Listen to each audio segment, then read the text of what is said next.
Bismillahirrahmanirrahim. Assalamualaikum warahmatullahi wabarakatuh.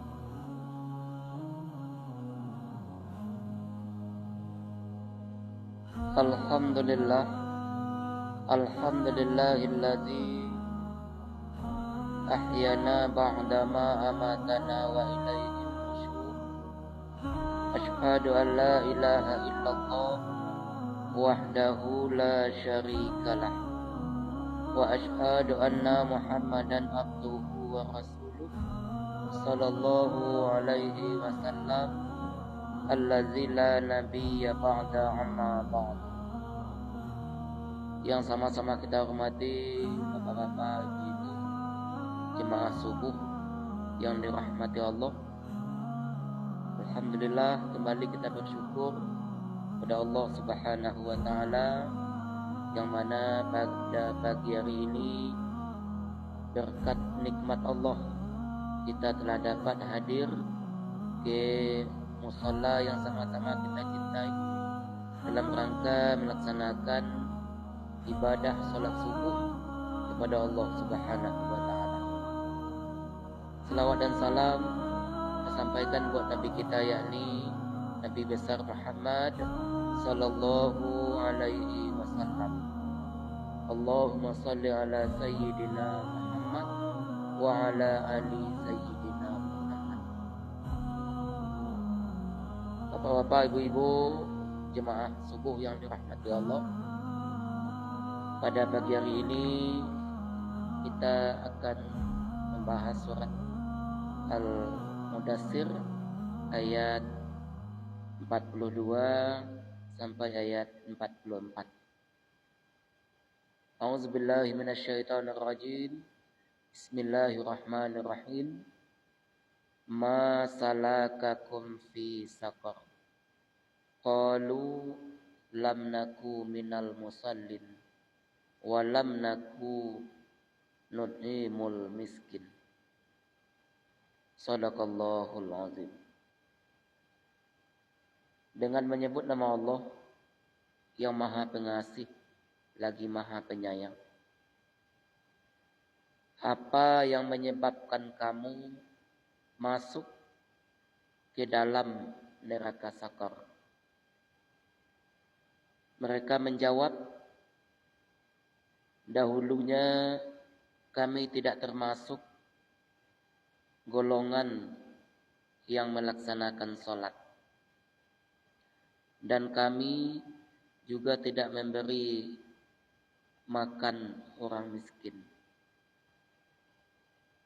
Dari ayat dan terjemahan yang telah kita bacakan, maka dapat kita ambil beberapa pelajaran bahwa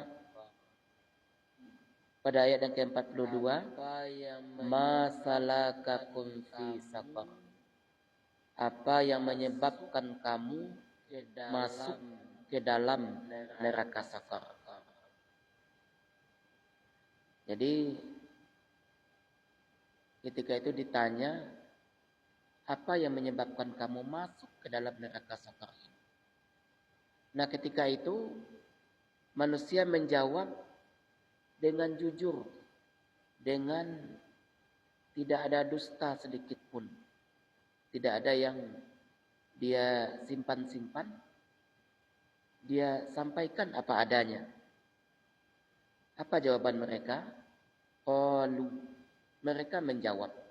Artinya orang-orang yang masuk ke dalam neraka sakar itu, dia menjawab ketika itu, lam naku minal musallin. Kami dahulunya tidak termasuk orang-orang yang melaksanakan sholat. Jadi ditanya, dulu di dunia kita sama. Kita bekerja, sama-sama bekerja. Petani ke sawah sama ke sawah. Kalau pegawai sama-sama ke kantor. Namun kenapa pada saat ini kamu masuk ke dalam neraka sakar ini? Nah, ketika itu dia menjawab, dahulunya memang kita sama, katanya. Kalau ke sawah sama ke sawah, ke ladang sama ke ladang, ke kantor sama ke kantor. Namun yang menyebabkan adalah ketika ada panggilan untuk melaksanakan ibadah sholat, ketika itu kami tidak menghiraukan panggilan itu. Dan bahkan tidak melaksanakan panggilan itu. Muazin telah memandangkan azannya di masjid atau di musola, kami itu seperti tidak tahu menahu saja. Sehingganya itulah yang menyebabkan kami, kata orang berada dalam neraka sakor itu, masuk ke dalam neraka ini. Nah, ini itu yang pertama, yang menyebabkan orang-orang masuk ke dalam neraka sakor itu adalah ketika di alam dunia dia tidak termasuk orang-orang yang melaksanakan ibadah sholat. Yang kedua, walam naku nut'imul miskin.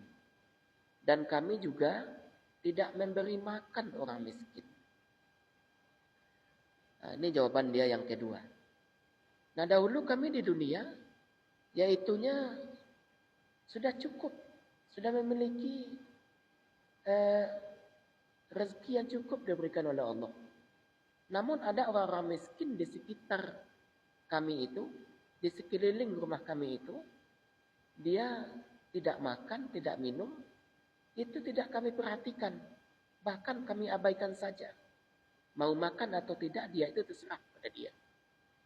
Sehingganya itulah yang kedua, menyebabkan kami ini, kata orang berada dalam neraka sakar, menyebabkan masuk ke dalam neraka ini.